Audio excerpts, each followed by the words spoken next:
Hi mga kalab! So nandito na nga kami ngayon sa Bohol ATV, ang pinaka-highlight ng aming land tour. And ayan si ate, ini-explain na sa amin kung ano yung mangyayari sa buong ATV ride namin. So sa isang ATV ma'am is good for only one person na po siya. Tapos eto sa Bolivar is good for two. So isa po yung mag-drive, isa din yung passenger.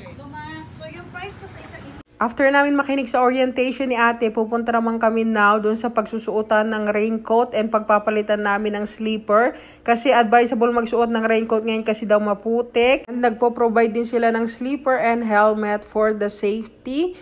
Para din hindi maputikan yung mga suot yung shoes or sleeper. So ayan yung mga suot namin, naka-raincoat while naka-helmet. And eto na yung part kung saan kami sasakay na sa mga ATV.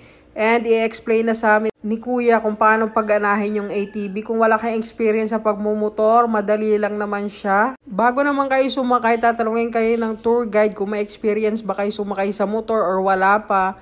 And kung wala pa man, i-guide nila kayo kung paano gamitin. And eto na nga, nakaiikot na kami dyan.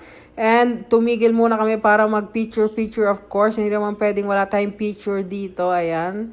So, habang nagpipicture sila, ako nagbibideo. And papakita ko sa inyo yung short clip ng aming ride. Why?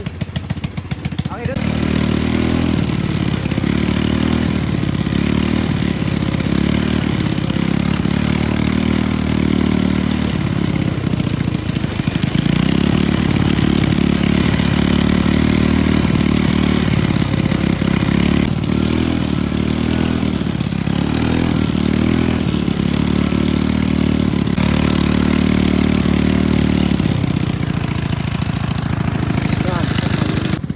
So, nagbayad nga pala kami ng 1-1 each per hour para dito sa aming ATV ride. Please like and follow for more!